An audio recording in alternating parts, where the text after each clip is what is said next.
Good afternoon. I'm Patrick Svitek, and I want to thank you all for joining us for today's virtual event from the Texas Tribune. I'm here today with Tony Gonzales, the Republican nominee for Texas's 23rd Congressional District. For the next half hour, we'll be discussing Tony's campaign and the road to Election Day. I'll be asking Tony some questions, and we'll also be getting to some audience-submitted questions throughout the event. Before we get started, just a little bit of housekeeping. First, early voting is now underway. Registered voters who want to vote early can do so between now and October 30th at their local polling place. You can visit texastribune.org to see a copy of your ballot and all the news that you need to know before you head to the polls. And I'd like to introduce today's guest, Tony Gonzales. Tony is a former Navy cryptologist, and he is running to replace retiring Republican Congressman Will Hurd in the 23rd District.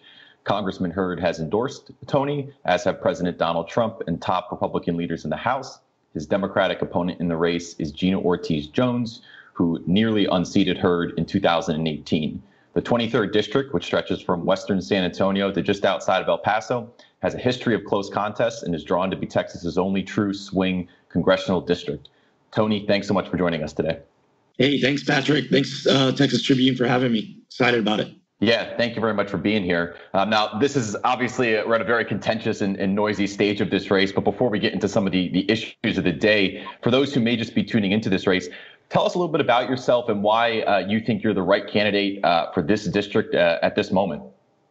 Yeah, it boils down to I love this country. At 2 months old, my father abandoned me. At 6 years old, my mother remarried. It was an abusive relationship. And I remember spending some time in a battered women's shelter. I go on to live on my own since I was 15.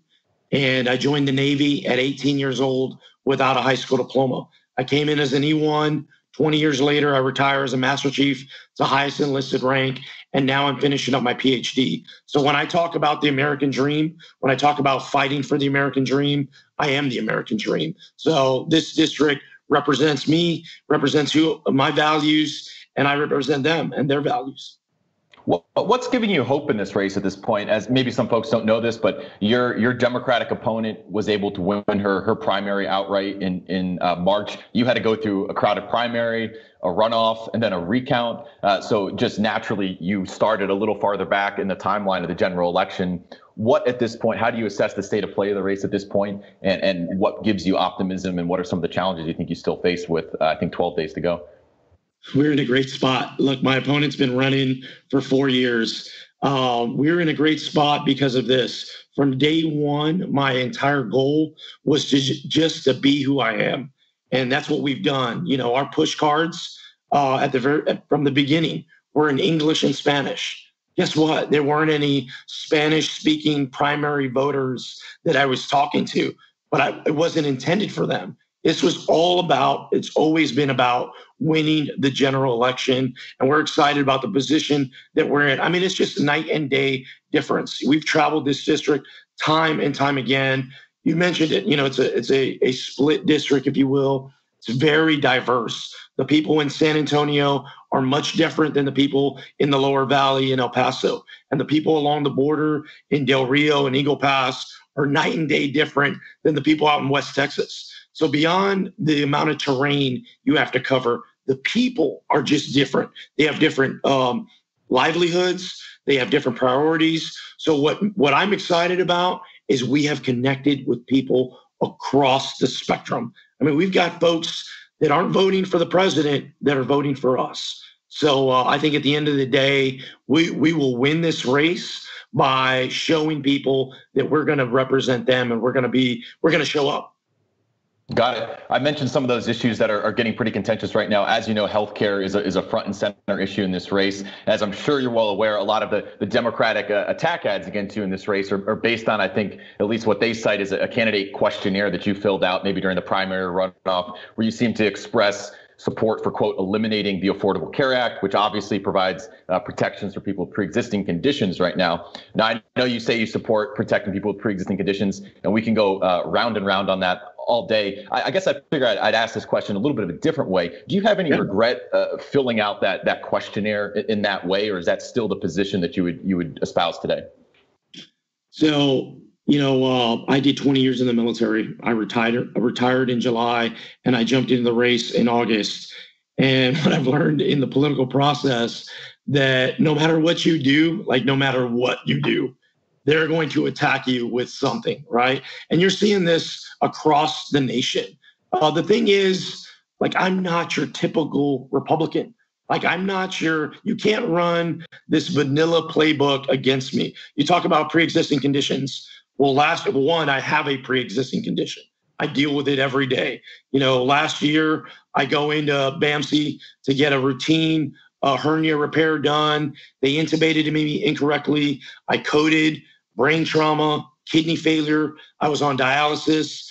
I was in a coma for 3 days. I was in the hospital for 23 days. That was a year ago, right? So when we talk about pre-existing conditions, it's real to me. I spent some time in DC, and it's all about props, right? It's all about having the props on the floor. So this was a facility that I visited in San Antonio. And the reason why I want to bring this up was this was a group of nephrologists that focused on dialysis, right? And I go there and I have this conversation, and I'm 40 now, right? Fairly young guy. And I go, man, I was on dialysis. It saved my life. And we walk through it. And at the very end of the tour is I visit this floor, and there's all these patients that are receiving treatment, right? All of them. I mean, there must have been 25, 30 people kind of socially distanced, kind of receiving treatment. And this was the takeaway for me was, one, the doctor was like, hey, they got to receive treatment twice a week. If they don't do that, they will die. Like, it was like, whoa. And oh, by the way, you would have to do that as well if you wouldn't have recovered as well. That was one thing. But the takeaway that was like not in words was everybody in that room was Hispanic. Everybody in that room was Mexican. Most of them didn't speak English. So I'm walking around. This district is over 70% Hispanic. So when I talk about representing their values, that's part of it. Is highlighting those things. So for the pre-existing, of course, I will always protect and defend pre-existing conditions because I have one, because the people that I represent deal with that. And at the end of the day, it's the right thing to do. And the central tension here in this issue is saying you want to protect pre-existing conditions, but having expressed support for, quote, eliminating Obamacare in the past.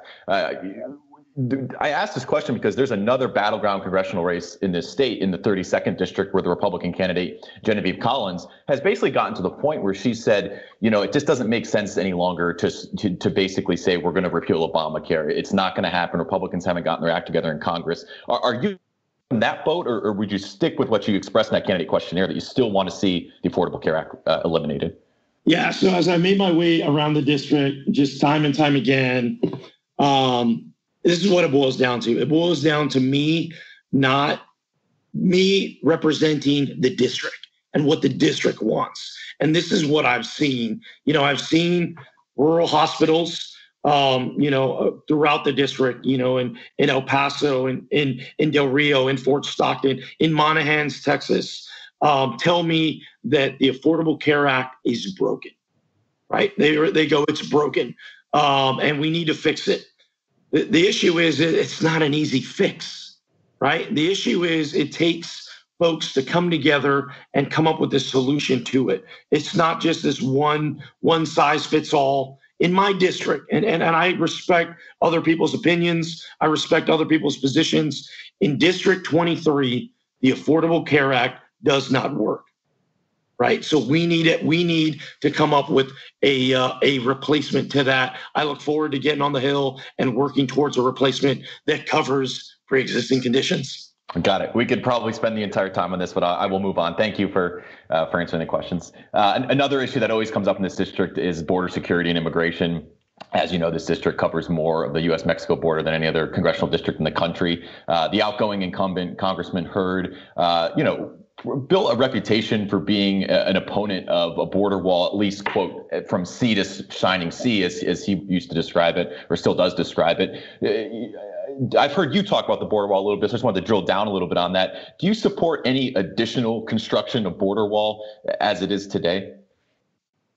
I'll go back to my experience in the district, right? So I was in Del Rio, and we did a tour with the Border Patrol, right? So I'm talking to experts. I mean, they see it every day. My thought process is my expertise is national security, right? I did 20 years of that, fought in Iraq, fought in Afghanistan. That's my expertise. I'm not the type of person that has this ivory tower approach. There's a saying in Spanish. It's called yo mando. Like basically, I know what's best. I rule. That's not the way I lead. I lead by listening. I was raised by my grandparents, and I use that as an opportunity. I use that experience to listen to others. So I'm on the border in Del Rio, getting this wonderful tour, walking me through the good, the bad, the ugly. It was very personal, and this is what they've told me is the wall, the fence, the barrier, whatever you want to call it, works. Okay, they go, it works. It funnels traffic, but there's parts where it makes no sense. There's terrain that doesn't make sense. We have to utilize other things. I was just in Tornillo, and I'm going to show you another photo here. So these are farmers. These are pecan and cotton farmers, right? And Tornillo is in El Paso County. And I visited them maybe about a week and a half ago. And we're going over there, we're talking about, they're walking me through their farm, and we're talking about water and all these other issues. And oh, by the way, the old fence is in the back of their property. So we go back there, we check it out. They're putting up the new wall, however you want to describe it. And this is what they've told me. They go, look, before there was anything there, we would get 30 illegal aliens pass through our property every day. Since that barrier is up, we see about 3 illegal aliens a month. So they go, it works. But my thought process is I respect private property. And what I don't want to have happen is the federal government come down and dictate to farmers, to ranchers, to public property owners that this is what will happen. So that's why I believe a wall where it makes sense, added technology. I'm a cryptologist. Technology makes sense to me, whether it's drones, whether it's sensors, whether it's surveillance equipment. Go back to the Border Patrol agent. A lot of times they're alone and unafraid with a pair of binoculars. But there's vehicles that they have, and those vehicles are really force multipliers. That makes sense to me. But, and I'll stop here so we can go on. I can turn it back over to you. But here's the deal. Everybody wants to go, are you for the wall or against the wall? I would love nothing more than to shift that conversation to, are you for legal immigration? Because I think most people would say, yes, I'm for legal immigration. I say it over and over again. I'm fighting for the American dream. I believe in the American dream. The American dream doesn't always start in America. And I think it's beautiful that we attract these people here. They should come in through the front door. We should know who's coming into our country, but that's what makes America so special is our diversity. So you would say, just getting back to the question I asked, you would say you support additional wall construction in the areas where local officials are making a persuasive case to you that it may be needed in a targeted way. Absolutely. You ran during the, I think it was the primary, the runoff, one of your TV ads mentioned you were running for Congress to, quote, finish the wall. How do you square that with the position that you're now describing? Yeah, I think that's exactly what is happening. I mean, you've seen the administration continue to build out and make border security a priority, and it's working. I mean, it is. You travel these locations. Here's the deal: you got to travel the location. Like we can't do a Zoom from the border. Like you got to be there. Sure, I want to get to that. I got a question on that for sure. Yeah, well, you got to be there. So. Right. So when you talk about finish the wall, at least retroactively looking at that claim in that ad, you're not referring to finishing a wall across the entire border. A wall from sea to shining sea does not make sense to me. I think it's wasteful resource wise. I think there's better ways for us to cover that terrain. And I go back to it. The people that live that life every day are not suggesting that. I go back at the end of the day, this is about me representing them. Got it. You alluded to the kind of very uncertain times that we're in with the coronavirus pandemic, and I want to talk about how you and your opponent have been campaigning in different ways. But first, just tell me what you're hearing from folks in the district about the relief that they need? Obviously, Congress has been at a gridlock on the latest relief package. What would you like to see in that package if you had a say in it today? Gridlock. That was a nice word to say. It's very generous. Congress is chaos, man. It's like you can't get people in the same room. They're just dug in. Both sides are dug in. They don't want to solve anything. It's always the other person's fault. I don't view the world that way. I didn't grow up that way. I grew up in the military where you didn't ask the person next to you, are you a Democrat? Are you a Republican? What church do you go to? Who do you go to bed with? None of that mattered. What mattered was, are you going to help me fight America's adversaries? And if the answer was yes, we're going to be the best of friends. So as I make my way around the district, this is what people tell me. We are hurting. We are just trying to survive ourselves, our families, our businesses.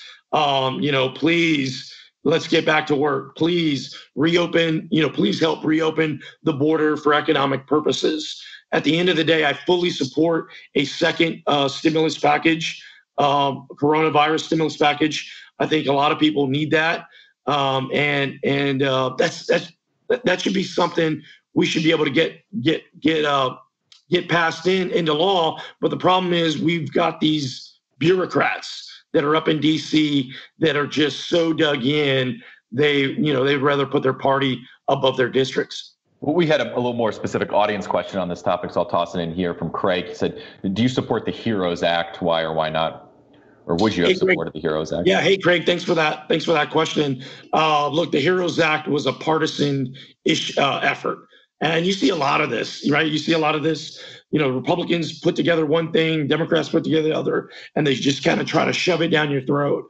And it's a wrong way to do things. That's great for campaigning. You get your base ignited and you blame the other folks. Oh, I can't believe they didn't pass this. The reality, governing is about unity and coming together and making that, making a package that benefits everybody, not just the people that are going to vote for you.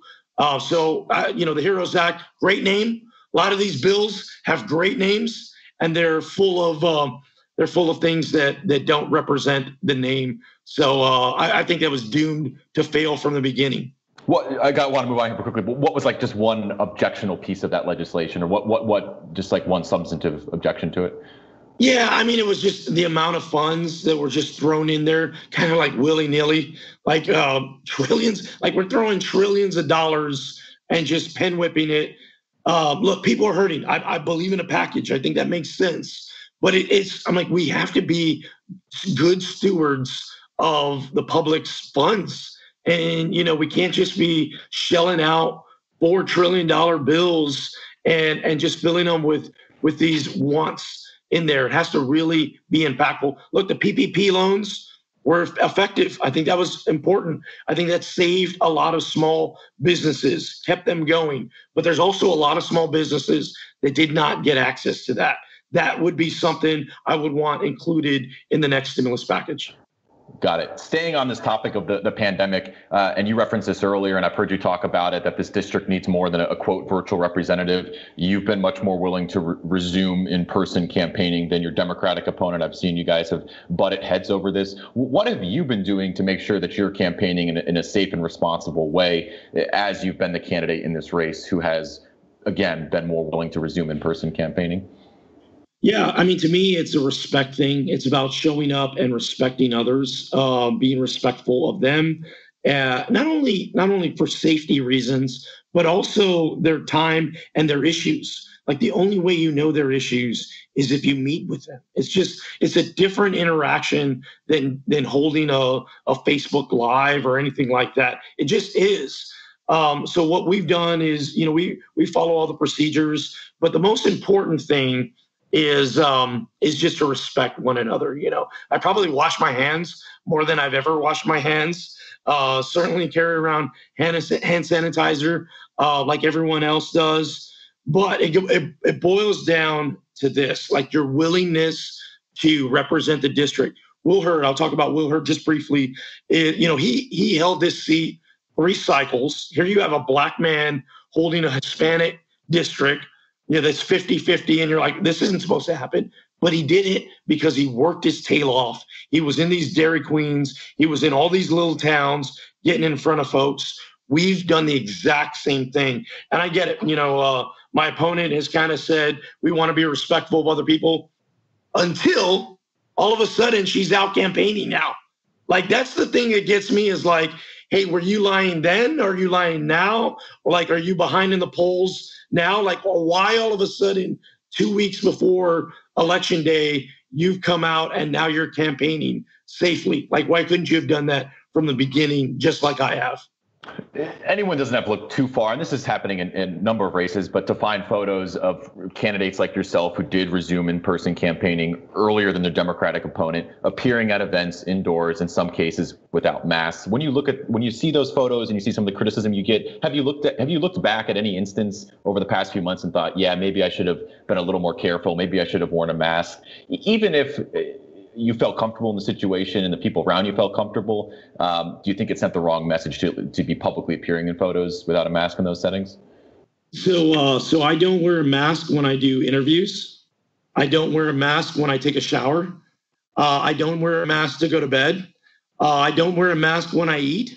I don't wear a mask when I'm in outdoor public settings. I wear a mask when I have to wear a mask and to be safe around others, right? I think it goes back to this, like, people just have to be respectful and sensible in how they do things. Look, hey, if there was data that said, Tony, we need you to wear this helmet and you're going to keep people safe and everybody needs to wear this, this Darth Vader suit to walk around, cool, man, we do that. But like this image of like, if I'm not wearing a mask right now, you're not wearing a mask. It's just one of these things to go, like, some of it gets a little ridiculous, right?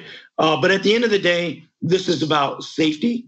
This is about ensuring that those around us are safe, that we're being respectful. Look, coronavirus is real. People are hurting. People are dying. Right? We have to take it as such. And I've done that. I will continue to do that. At the same time, like, we have to live our lives. Like, we can't just, we can't just hunker down.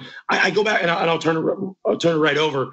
I go back to first responders. I'm going to throw another photo here. This is a great Popeye photo, man. It's like Texas 23. So this was Crystal City. So Crystal City, small town in Zavala County. And oh, by the way, this county is as blue as it gets. So I go visit there, and here you have this EMS facility that's, man, it was just alone and unafraid. They have 7 employees. None of them have health care. They're getting paid $10 an hour, right? These are the first responders. They're getting paid less than what you get paid at Chick-fil-A or, some of these other places. But yet here they were, going out, not taking a day off, not hunkering down. They were fighting for their communities. That's what's beautiful about America. Like, look, we need to fight and get them more money. We need to fight and get them more resources and make sure they have the tools to do their job.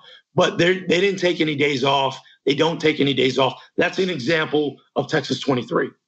Got it. We've got about several minutes left here. I want to ask you one final question on my own, and then we'll get to some leftover audience-submitted questions. I got to ask about Donald Trump. You mentioned at the beginning of the interview that you're appealing to and reaching out to voters who may not vote for the president but will vote for you. Tell me specifically, from a policy perspective, what do you have to offer those voters? Like, if you're talking to someone who is going to vote for Joe Biden, not going to vote for Donald Trump, how do you separate from the president, or what is that appeal based on? Yeah, one, the appeal is I represent this district. I live in the district. My opponent doesn't. I'm raising my family in the district. My opponent doesn't have a family. At the end of the day, I'm Hispanic. She's not Hispanic. These things matter. They matter in a district that is 71% Hispanic. They might not matter in some of these other races, but they matter here. So really, I don't kind of like, hey, this is the secret sauce. I just go, this is who I am. And oh, by the way, I'm a lot like you. Look, this past weekend, we baptized 2 of my children. We baptized Gabriel and we baptized Isabella. right? And it was a beautiful moment. I had family come out and from across different places, and it was great. Guess what? That is Texas 23. Texas 23 is about family, it's about faith, and it's patriots that love this country, right? So it's not like this policy position. Look, I'll give you something because you asked, and I want to be respectful of your question. Like, look, I will often talk about expanding work visa programs. Like, that makes sense to me, right? Folks that want to come into the country to work legally, let's put them to work, right? I think that helps a lot of industries, farmers and ranchers, the construction industry, all these various different industries. That may be an area that maybe is a little bit different. Got it. And I got to jump in there. You said on the claim that Gina Ortiz Jones doesn't live in the district. You know that she has a rental property in Washington and Northern Virginia. She has lived in the district since she came back home to run in 2017. Have you seen any evidence to the contrary that she doesn't currently live her life in the district, even if she doesn't own property in the district? Here's my smoking gun. You ready for it? I'm giving you an exclusive. I covered this race last cycle, so I'm giving you an exclusive on why why I know my opponent doesn't live in this district. She said, "I can't believe it's raining. Right? It's causing this all this traffic jam. This rain is causing all this traffic jam." The people in District 23 don't see it that way. The people in District 23, they see rain and they go, praise God, it's raining, because our cattle need it. Our crops need it. That's how I know she doesn't live in the district. She does not represent the values of South and West Texas. Got it. It's certainly another issue like health, we can go around and forever, but I want to get to our some audience submitted questions here. And this one I think is a timely issue because this morning the Senate Judiciary Committee confirmed Amy Coney Barrett, Trump's nominee to the Supreme Court. I know that you're not running for the Senate, but this is obviously an issue that is top of mind for a lot of voters right now, voting in multiple races. Do you agree with the kind of sped up timeline that we see to get her confirmed before Election Day? Or do you think that could have waited until Election Day? Or do you think the next president, whoever the next president is, should have had a say on that? Yeah, I mean, I look at the Constitution. What does it say in the Constitution? I look at precedents, what has happened in previous times, and I think all that falls in line with both of those. I try not to talk about. It's so easy to get distracted by all this other stuff, and I'm not. It's important, man. The Supreme Court is important, but my district is just trying to survive, man. I want to get one more up. These are veterans from San Elizario in El Paso County. And these veterans, they're patriots. They love this country. Oh, by the way, not all of them are Republicans, right? I go back to this. There's all this infighting, and I get it, and I understand it, and trust me, I know the stakes are high. But for me, this is about bringing the country together and working together for the betterment of this district, Texas, and America. We'll squeeze one more audience question in here during the last 2 minutes, 1.5 minutes. And this was just a reader question. Would you increase funding for national defense? So to me, look, I'm a national security guy. I look at it as, what are you doing with the funds, right? It's about efficiency, not necessarily throwing money at a problem. So look, I'm not opposed to it, but I want to know where that money is going and how that money is spent. And I think there's ways for us to be efficient in it. The first thing I will do from a national security standpoint that I think would be helpful is to pass a budget. Like, get off these CRs, these continuous resolutions, time and time again, put our national security at risk. So we have to get back to passing a budget.